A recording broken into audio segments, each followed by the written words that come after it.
On the edge of the English coast, where the sea turns black beneath the moon, there stands an abbey forgotten by time. They say its last guests never left, and that when the tide rises, their supper begins again. Tonight, on the Street Tales podcast, we open the journal of Jonathan Harrow and enter the Last Supper at Thornvale Abbey. Imagine towering, salt-stained walls and windows that watch you like empty eyes. What happened within those stones? What ancient pact was sealed that binds its residents to an endless, ghastly feast? The answers lie hidden in Harrow's diary, a chilling account of his final days. Join us as we pull back the veil and listen to the whispers of the damned. If you enjoy tales that creep under your skin, don't forget to like this video and subscribe for more chilling stories from the shadows. Now, let the tale begin. The letter found me in the autumn of 1930. It was an unassuming, yellowed thing, sealed with a black crest I didn't recognize. I remember the soft thud as it landed on the worn rug of my small London flat. I wasn't expecting any mail, especially not something addressed in such graceful, almost archaic handwriting. The envelope smelled faintly of salt and smoke, a whisper of a long journey along the coast. My name, Mr. Jonathan Alden, was written with a faint tremor, as if by an unsteady hand. The return address was even more curious: Thornvale Abbey on the North Devon coast. I stood by the window for a long time, staring into the gray mist that clung to the street lamps. London had been growing colder, and since the death of my employer, the antiquarian Lord Ashcombe, a peculiar ache of solitude had settled in. The letter seemed to hum in my hand. Finally, I broke the seal. The note was an invitation, written in elegant monastic script. You are cordially invited to attend a private supper at Thornvale Abbey. The gathering is to be one of remembrance, gratitude, and reconciliation. Your presence has been especially requested by the mistress of the house. It was signed, C. Thornvale. The name meant nothing to me. I knew Thornvale Abbey only by rumor, a coastal ruin, once a monastery, abandoned after a fire decades ago. What could they possibly want with me? Yet the word reconciliation lingered, oddly personal. Curiosity won. I packed a small bag and told no one where I was going. The train journey to Axminster was a blur of gray, foggy countryside. I caught glimpses of the sea, vast and cold as iron. When I arrived, the station was deserted, save for a single carriage waiting under a dim lamp. The driver, a dark-coated figure, simply asked, "Mr. Alden?" and opened the door. The interior smelled of leather and seaweed. We rode for what felt like hours through winding, fog-shrouded roads, the roar of the ocean a constant companion. Then a faint glow appeared ahead, growing until a vast, crumbling edifice emerged from the mist. Thornvale Abbey. Its towers stood like broken teeth against the moonlight. The air smelled of salt, rot, and old incense. The great wooden door creaked open before I could knock. A tall woman in a black gown stood there, her face pale in the candlelight. "Mr. Alden," she said softly, "we have been expecting you. I am Clara Thornvale. Welcome to my family's home." The entrance hall was vast and shadowy. Clara led me through long, dusty corridors where portraits of solemn-faced monks and nobles watched from the walls.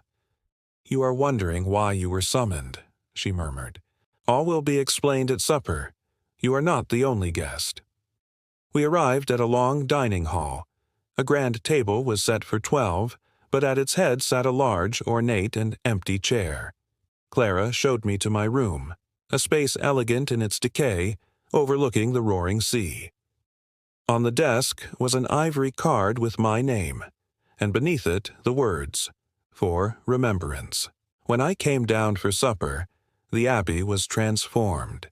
Candles blazed, and I heard the sound of soft, brittle laughter. 6 figures in old-fashioned attire were already seated. Their faces were pale, their smiles brittle. Clara introduced them, but their names slipped from my memory as soon as I heard them. I took my seat. Clara raised a glass of deep red wine.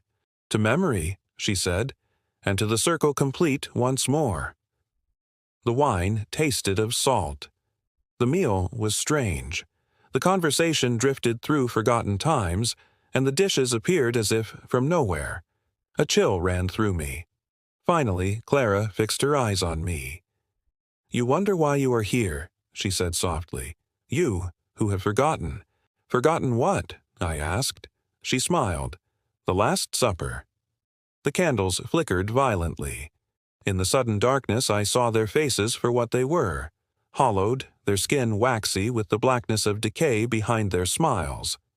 I shot up from my chair. "What is this?"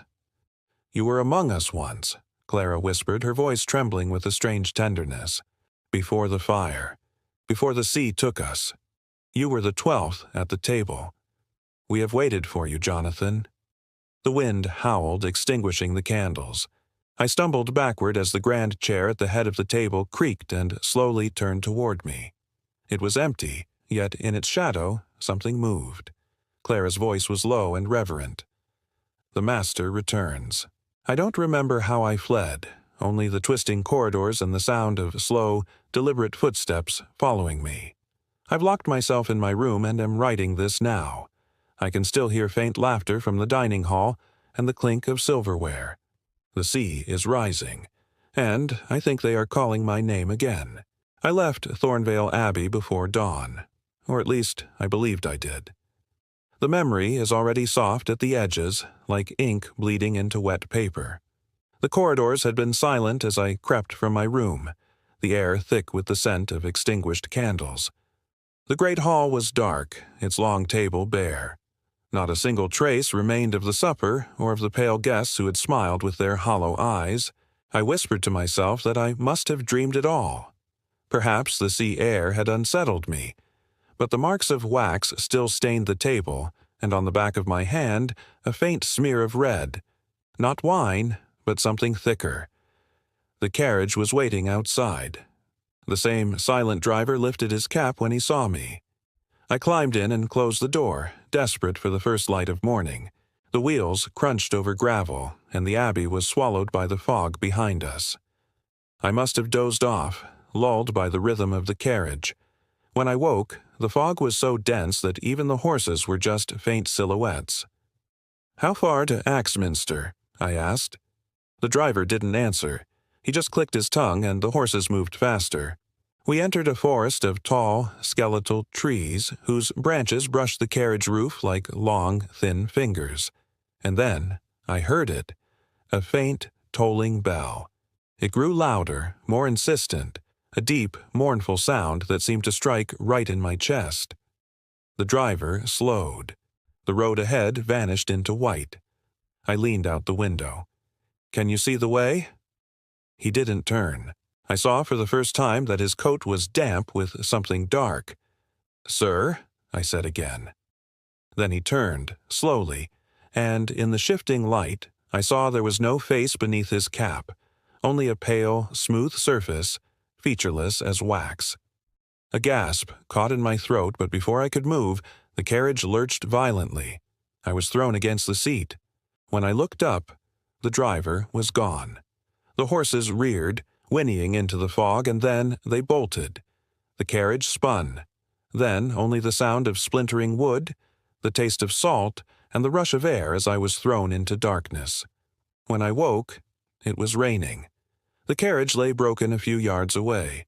The road had vanished, replaced by marshland. I had no idea how long I'd been there. My watch had stopped. I began to walk, my shoes sinking into the wet soil. Time blurred. Then I saw a shape ahead. A scarecrow, its arms outstretched. Pinned to its chest was a scrap of paper, the handwriting identical to the letter that had summoned me. It said, "You are on the road, Jonathan. But the road is not through the world. It is through memory. Do not turn back." The fog shifted, and through it I saw a faint light. It led me to a narrow stone bridge over a dark stream.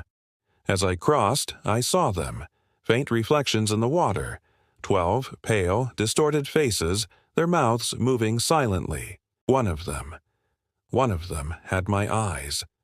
I stumbled backward, and when I reached the far side I found myself on a lane bordered by gravestones, and there, at the edge of the churchyard, stood Thornvale Abbey. Not behind me, as it should have been. Ahead. Its windows glowed faintly. I fell to my knees. "No," I whispered, "I left you." I turned to run, but no matter how far I walked, the Abbey remained before me, its door waiting, open like the mouth of a tomb. Figures began to walk within the fog, parallel to me. A woman's voice whispered close to my ear, "You should have stayed, Jonathan." I found myself before the Abbey doors once more. Inside, the hall was a ruin. The roof had collapsed, the beams charred, but the long table still stood, and upon it, laid neatly in a line, were 12 plates. Each held a single, carved shard of bone. I leaned in to read the names. Edward Thornvale, Margaret Thornvale. The next name made my breath catch. Jonathan Alden, my own. Clara Thornvale stood by the far wall, her black gown untouched by the ruin. "You left before the supper was finished," she said gently. The circle was broken. "This is impossible," I gasped. "I am alive." "Did you?" she asked. "You were with us when the fire came, when the lightning struck the tower. We waited for you in the smoke." Her expression softened into pity. "Dreams end, Jonathan, but we are remembrance." The candles on the table flared to life, and in the darkness I heard the scrape of a chair being pulled back, as if someone were taking their seat. A low voice spoke from the shadows. "The road is long, but every traveler returns." I ran. I don't know how, but I found myself on the cliffs, the sea raging below. I saw the lights of a village and pounded on the first cottage door. An old man opened it. "Please," I begged, "I need help. I've come from Thornvale Abbey." The man's face went pale. "Thornvale Abbey," he whispered. "That place burned near 40 years ago, lad. Ain't been no soul living there since." I looked back at the cliffs. There was nothing. No abbey, no light, only the empty sea. But the wind carried the sound of distant laughter and the toll of a single bell. I'm writing this now from the village inn. Tomorrow I will leave this cursed coast. But even as I write, the ink quivers, because outside, beneath the howl of the wind, I hear it, the slow, deliberate sound of hooves upon the cobblestones. A carriage has arrived, and someone is knocking at the door. It's impossible to say when I return to Thornvale Abbey. Perhaps I never truly left. The days blur together like pages soaked in rain. One moment I was trembling before a fire at an inn, and the next I awoke to the sound of the sea hammering the cliffs below, the smell of salt and ashes filling my lungs. I saw them again. The towers of the abbey, black against the moon, standing where an old man had sworn there was only ruin. I told myself I was dreaming. I told myself I must not go back. But then I heard the toll of the bell. Slow, distant, patient. It tolled 12 times. And I knew, with a dread I cannot describe, that the supper was beginning again. The path was different this time. The sea mist so dense it clung to my face like a cold breath. Phosphorescent moss glowed along the stones, like the veins of some buried creature. The air itself seemed alive, whispering, sighing, beckoning. The abbey's doors stood open, and I stepped inside. The great hall was transformed. The broken beams and ashes I'd seen in daylight were gone.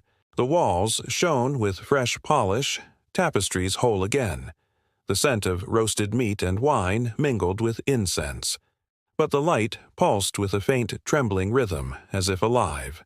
The shadows were too deep, too deliberate. "Welcome home, Jonathan." The voice came from behind me, soft, musical. Clara Thornvale. She wore a black gown that gleamed like woven midnight. Her skin was translucent, and when she smiled, I saw no breath mist the air. "Home," I echoed, the word catching in my throat. "This is not my home." "It was," she said gently. "It will be again." She extended her hand. "Come. The others are waiting." The dining hall shimmered with candlelight.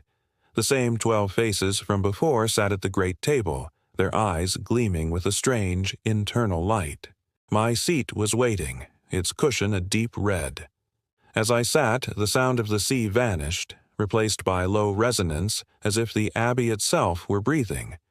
Clara took the head of the table. "Tonight," she said, "we remember the Feast of Shadows, the supper that was ended by flame, and the souls that were never laid to rest." The candles flickered, their flames bending toward her voice. "Eat," she whispered. On my plate was a piece of bread. It smelled sweet, but with an underlying scent that made my stomach twist.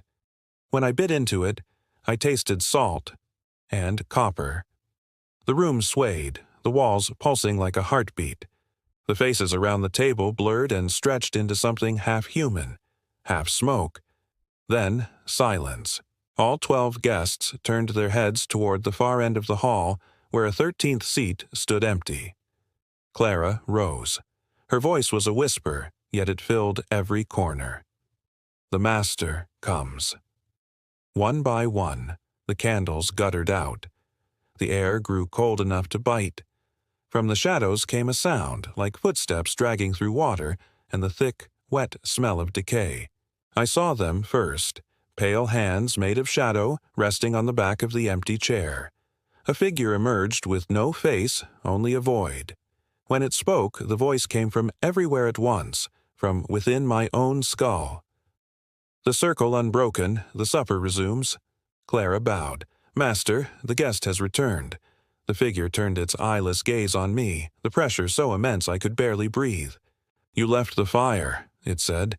"You fled the remembrance. The debt remains." "I owe you nothing," I whispered, but the others smiled, their faces grotesque masks of delight. "You were," they murmured in unison. "You were." The Master's hand lifted and the hall melted away. I saw the Abbey as it burned, the roof collapsing, the 12 guests screaming as their flesh blackened. And there, at the far end of the table, a man stood frozen in terror. His face was mine. The vision shattered. "You see now why you were called?" Clara said, her eyes full of sorrow. "None of us may rest until the circle is whole. You alone escaped the fire. You forgot, Jonathan, but we remembered. You died here once, but your soul ran. Now it has found its way home." The feast continued, a dream of cold dishes and flickering faces. At the end, a cup was passed. When it reached me, the liquid within was black as ink, smelling of the sea and grave earth. "Drink," Clara whispered, "and remember."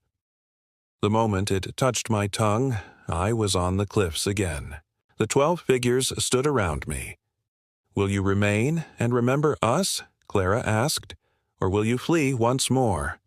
The Master rose behind her, its voice filling the storm. "Choose." The cliff's edge crumbled beneath my feet. I fell, into the dark, into the sound of bells tolling endlessly. I awoke on the cliffs at dawn. The Abbey was gone. Only blackened stones remained. I felt hollow. My hands were stained with ash. In my pocket I found a fragment of bone carved with my name, and though the wind howled, I could still hear Clara's voice, soft and distant. "The feast is never over, Jonathan. The shadows remember." Thank you for listening to this tale. If you enjoy stories that explore the darkest corners of the mind and memory, be sure to hit that subscribe button and turn on notifications. We have many more shadows to explore together. The sea, it's changed its voice. It no longer crashes against the cliffs like it used to. Now it just murmurs, low and uneven, like it's trying to remember something it lost long ago.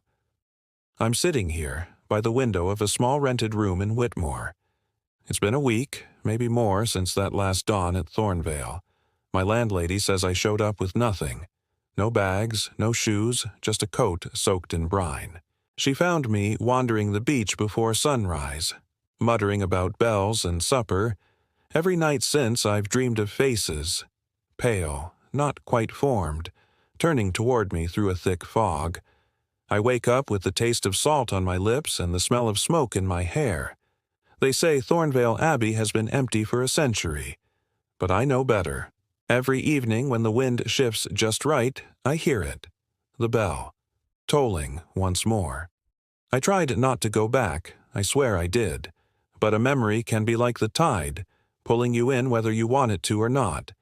And Thornvale Abbey, it doesn't let go of what it claims. So, on the 7th day, as twilight fell, I found myself walking that familiar path again, the one carved between thorns and gravestones. The air was cold, sharp, the color of iron. Even the sea seemed to hold its breath. The abbey waited. Only its western wall was left, a jagged skeleton against the sky.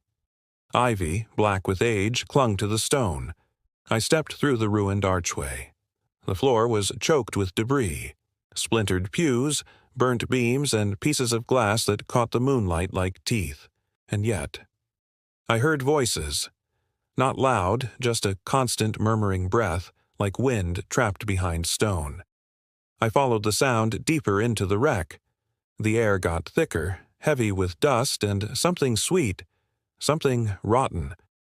My lantern's light trembled across the walls, where streaks of soot formed strange, deliberate shapes. At first, I thought they were just shadows, but as I leaned closer, I realized they were faces, not painted, not carved, faces formed by the soot itself, burned into the stone by the fire a century ago, dozens of them, men, women, children, their expressions twisted in agony, mouths open in silent screams. And as I watched, frozen, one of them moved. Her lips trembled, just a fraction, and I heard my name. Jonathan. The voice was a faint sigh from beneath the floorboards. I stumbled back, nearly dropping the lantern. The flame guttered, and for a second the entire wall seemed to ripple, every face shifting as if they were breathing. I turned to run, but the air behind me had turned solid. Something cold brushed my neck, and I heard another whisper, low and pleading. Stay. It was her, Clara Thornvale. The moonlight found a crack in the roof, illuminating a corridor that once led to the family's private quarters. The air there was so cold my breath came out in pale ribbons. I followed it to a sealed wooden door. A single touch sent it collapsing inward. Beyond it lay a gallery. Even in ruin, it was majestic.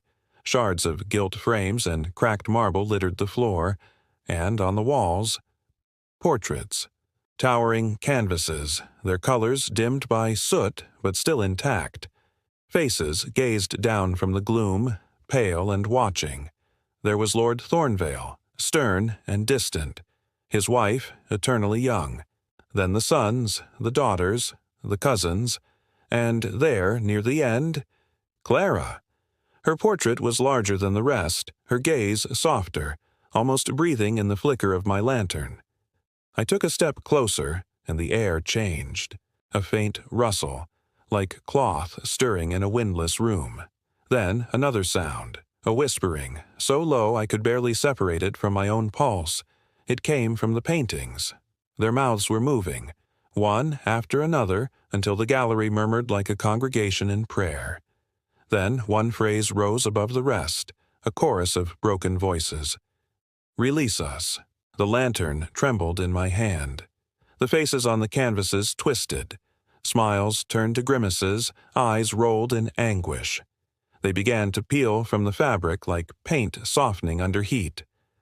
I stumbled back, but the door had closed behind me. Silently, seamlessly. The whispering grew louder. Release us. Remember, you left us to the fire. I pressed my hands to my ears, but the sound was inside my head now. Only one portrait remained calm. Clara's. Her painted eyes glimmered. Jonathan, she said, her voice clear now. You must finish it. Finish what? I cried out. The supper, she said softly. The 13th seat remains empty. Before I could answer, my lantern flared blue and died. Darkness. Then a pale glow spread from the portraits themselves. The faces were no longer still. They watched. One by one, the Thornvale ancestors peeled themselves free from their gilded prisons, their bodies emerging from the canvas like swimmers from dark water. They moved silently towards me, their hands cold as stone, grasping at my coat, my face. Their touch burned like frost. And then I saw it. On the far wall, a painting glowed, a black, wet-looking canvas. At its center was a table, the same from the feast, with 12 shadowed figures and one empty chair. Beneath it, in faint blood-red script, was written, "The 13th returns." As I stared, the paint moved. The 12 figures turned their heads toward me. The empty chair scraped backward.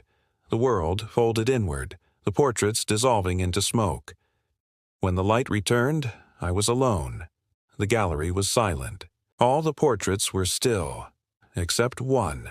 Clara's painting was crooked now, the canvas torn at one corner, and from that tear a single eye looked out, real, glistening, human.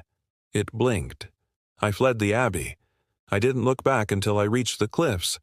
For just an instant, I saw Thornvale whole again, windows lit from within, and behind one shattered window, a single face watched.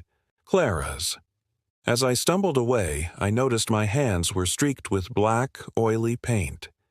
That night I found a scrap of charred canvas beside my bed. On it, in a delicate hand, were 3 words. "Come home, Jonathan."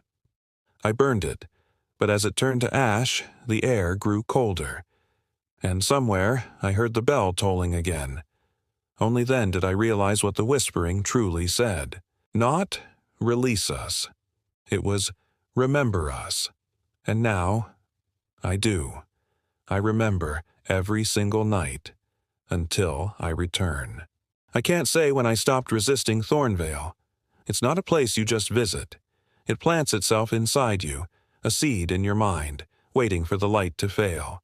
It's been days, maybe weeks, since the night of the portraits. The villagers in Whitmore look away when I pass. They whisper that I talk to walls, that I walk barefoot in the fog, humming songs no one remembers. I know some of it's true. Every evening as dusk settles, I hear the bell. One toll. A second. Then a third, so faint it feels like it's ringing from under the earth itself. I know what it means. The abbey calls, and tonight I will answer. The path was overgrown, thorns tearing at my coat, my hands. Blood smeared the stones, but I barely felt it. The sea below was unnaturally calm. The air itself seemed to be holding its breath, listening. I didn't bring a lantern. The moon was enough. The ruins rose from the mist like bones. The gallery where I saw the portraits was silent. Only the ghost of charred oil and sea salt remained. But the bell hadn't called me there. It called me deeper, to the echoing chapel buried beneath the foundations. I'd heard the name once from an archivist who warned me away. He said monks sealed it after a plague, burying the dead within its walls, that the stones themselves whispered prayers for the damned. The entrance was hidden behind the choir's ruins, a secret seam in the flagstones. Beneath a shattered altar, a staircase descended into ancient air that smelled of stone, rust, and rot. The deeper I went, the fainter the moonlight became, until only a strange phosphorescence from the walls lit my way. The silence was heavy, and every sound I made echoed back, multiplied, as if I weren't alone. At the bottom was a vast, round chamber. Pillars carved with skeletal figures stood guard. The walls were lined with hundreds of niches, each holding a skull. As I stepped forward, a whisper rose from them, a rhythm like the sea in a hollow shell. Then an echo. My own voice, repeating the last word I'd spoken. "Clara." It came back, low and stretched. "Clara? Clara? Clara?" "Who's there?" I yelled. The echo answered. "Who's there? There, there." Then a woman's sigh, and I saw her. Her dress was white, stained with dust. Her face was both beautiful and ruined, like wax left too close to a flame. But I knew those eyes. "Clara," I whispered. She smiled faintly. "You came." Her voice reverberated from the stones themselves. "I didn't have a choice," I said. "No," she agreed. "You never did." She explained this was the Abbey's heart, where they prayed for redemption. The skulls, she said, each held a fragment of what was lost. Sanctity. In the center of the room, on a stone slab, sat an hourglass. Its sand was white as bone dust and running out. "When it empties," Clara said, "the circle closes forever." She stopped me from touching it. "You must remember everything," she whispered, "every sin, every name. Only then can you release us." "I've tried," I confessed, "but I only find fragments. Faces, fire, the 13th chair." "Fragments are enough," she insisted. "You carry them because you chose to live when the rest of us burned." And then she was gone. The room shuddered. The skulls rattled and shadows crawled from the walls. The hourglass hummed, its sand pouring faster. A face appeared inside the glass, pale and eyeless. The altar cracked. The hourglass fell and shattered. The sand exploded, stinging my skin like ice. Every skull screamed inside my head. The debt must be paid. The chapel dissolved. I was back in the great hall, flames consuming everything. 12 guests writhed in their seats. Clara knelt beside a 13th figure, me, bleeding. "Run, Jonathan," she wept. "Save yourself." And I had. I ran as the ceiling collapsed, as the Master's voice boomed, "One shall bear the weight of all." The vision shattered. I was back in the chapel. The hourglass was whole again, but for a single grain of sand at the top. "Do you see now why you were spared?" Clara's voice asked. "You want me to take your place," I realized, trembling. "No," she said gently. "We want you to remember our place." The final grain fell. The echoes stopped. An absolute silence rang in my bones. Then a low hum rose from the stone, and from the shadows emerged a tall, shrouded figure. The Master. "The hour is complete." Its voice rumbled. "The 13th remembers. You have carried our hunger. Now carry our peace." Shadows surged, wrapping around me, pulling me down into the stone itself. Clara's voice was the last thing I heard. "Remember us, Jonathan. That is all we ever asked." I woke in the ruins, under a red dawn. The staircase was gone. My coat was covered in fine white dust, and on it were 12 handprints. A 13th, smaller, was placed over my heart. Then the bell tolled. One long, low note. A second. Then silence. And in that silence, I finally understood. The circle wasn't broken. It was never meant to be. It was just waiting for me to hear its echo. The sea had grown strangely still. From my chamber window at Thornvale Abbey, I watched the moon shiver upon the tide, and for a brief instant I thought it was ice. The entire coastline encased in a frozen pane, gleaming and silent. The reflection of the abbey stretched across the water like a pale cathedral drowned beneath crystal. But it wasn't the sea that had frozen. It was time itself. The very air had a texture of paralysis. Even the moths circling my candle moved as if they were trapped in honey. When I raised my hand, I felt an impossible weight, a drag of unseen resistance, as if the air were denser than water. And somewhere below, the abbey groaned. That sound, deep, ancient, like a breath drawn from beneath the earth, rumbled through the walls, shaking the crucifix above my bed. I sat up. The temperature dropped at once. My breath came in little white ghosts that vanished before my eyes. The fire was dead. I don't remember it dying. Then came the voices. They didn't whisper through the hallways like before. They came from within the very stones, like murmurs caught between layers of old mortar. I couldn't discern words, only the tone, pleading, mournful, unending. When I lit my candle, its flame appeared distorted, as if bending toward the floor. A thin, unbroken line of salt had appeared across the threshold of my chamber. I knew I hadn't placed it there. The only thing beyond that salt line was the dark corridor leading to the chapel.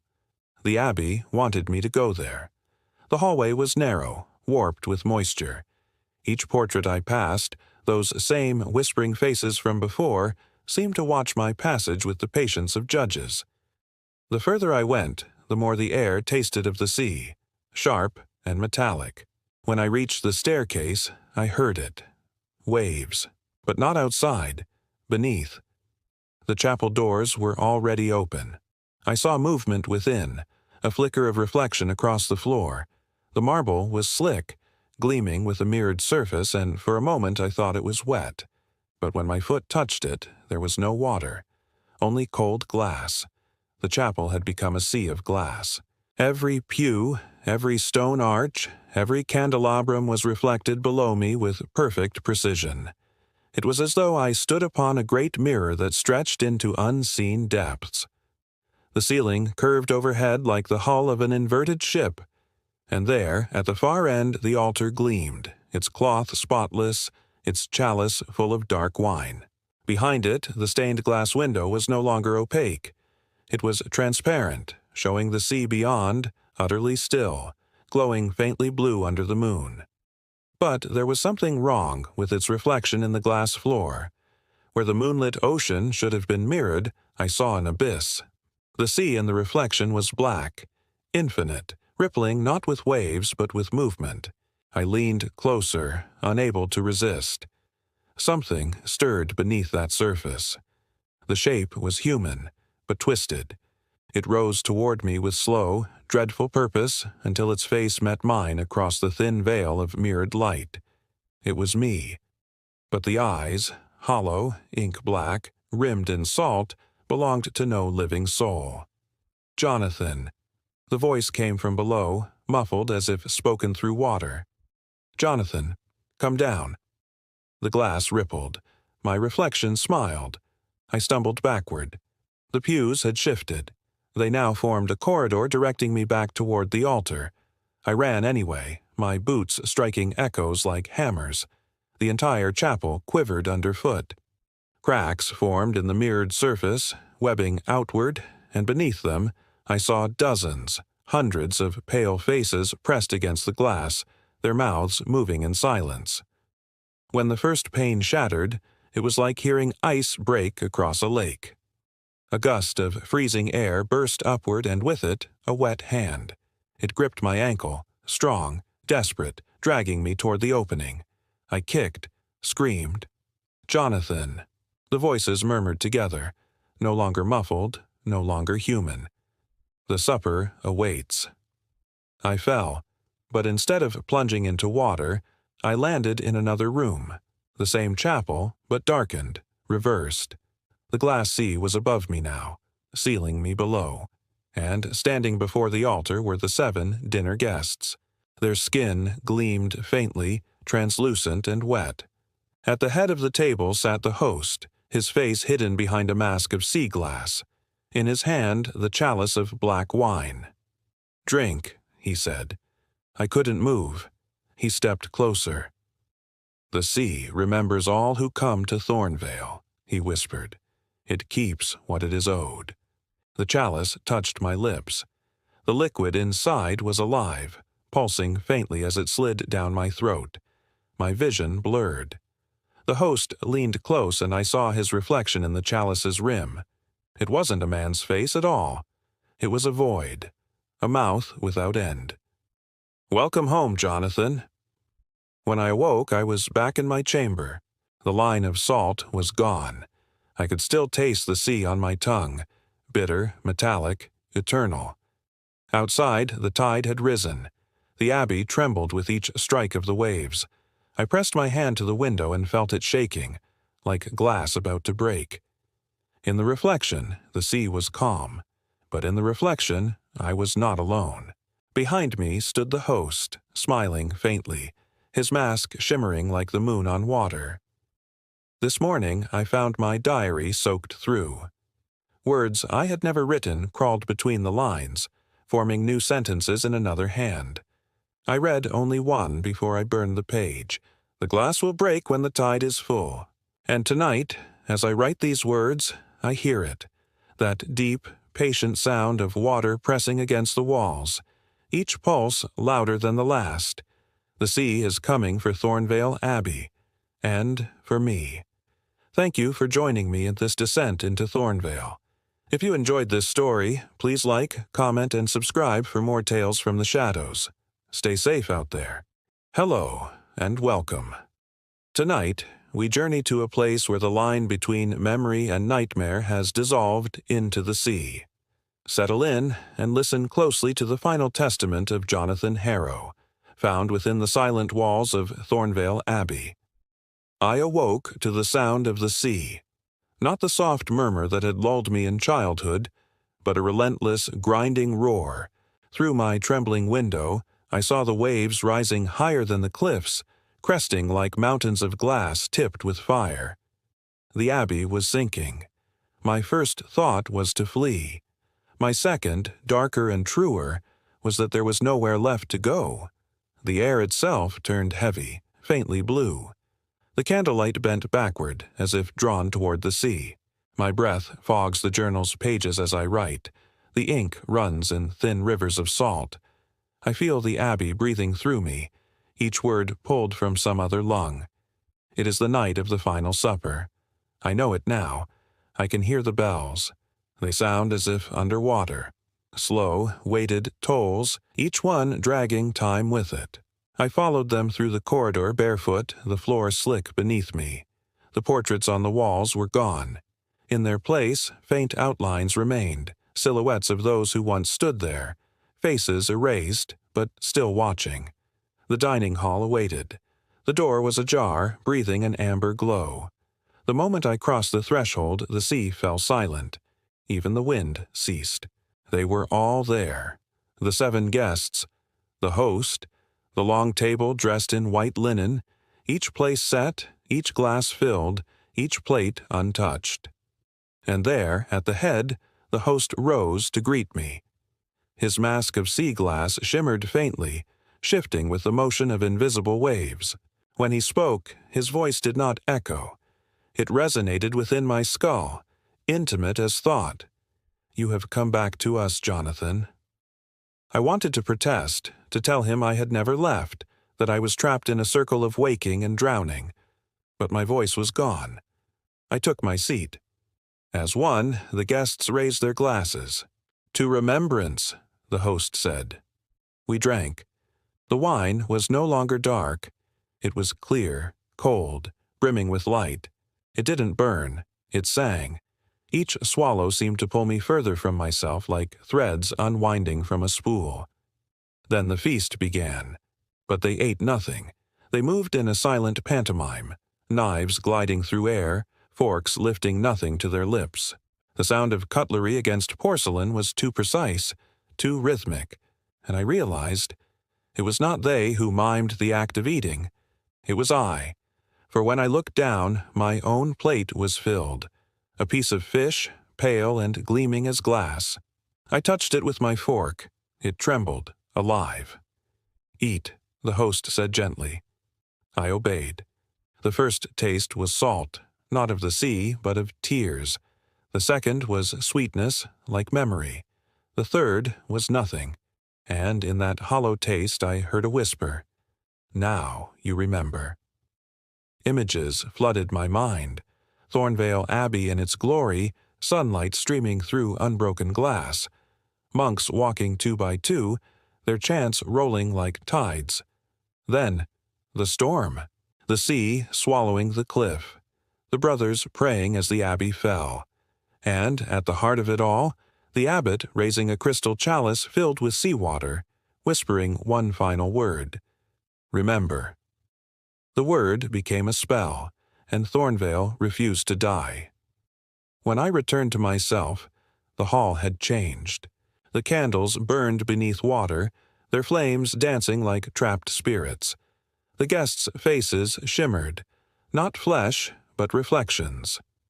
The host reached across the table. Do you see now? He asked. We never left. We are the reflection that survived. Beneath his mask, I glimpsed my own eyes. Water burst through the ceiling. The abbey groaned. The tide is full, the host said, and he and the guests rose, their forms blurring into shadows on the wall. The floor gave way.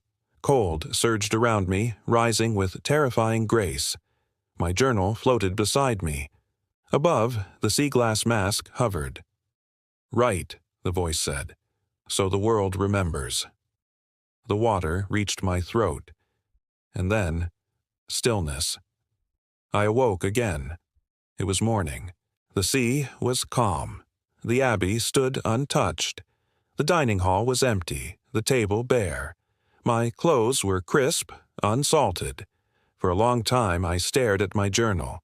Every page before this one was warped, the ink running into indecipherable patterns. Only this final leaf remained blank. I do not know if I am alive, or if this is some reflection of it. The sea outside is motionless, like polished glass. When I lean close, I see not the sky, but the dining hall, the table, the mask. Sometimes, when the light catches the window just so, I see 7 figures standing upon the shore, their eyes upon the abbey. They are waiting. I will leave Thornvale today. My reflection lingers a moment too long in the mirror. The host's words echo in every silence. We are the reflection that survived. If this book is ever found, let whoever reads it know that I am gone, though whether I have left the abbey or remain within it, I cannot say. When I close my eyes, I feel the tide moving beneath my skin, and at night, when the wind shifts, I hear the sound of cutlery on porcelain. Soft, steady, eternal, the supper continues. Thank you for listening to Jonathan Harrow's final entry. If stories like this capture your imagination, be sure to like this video and subscribe for more tales from the shadows. Until next time, stay curious.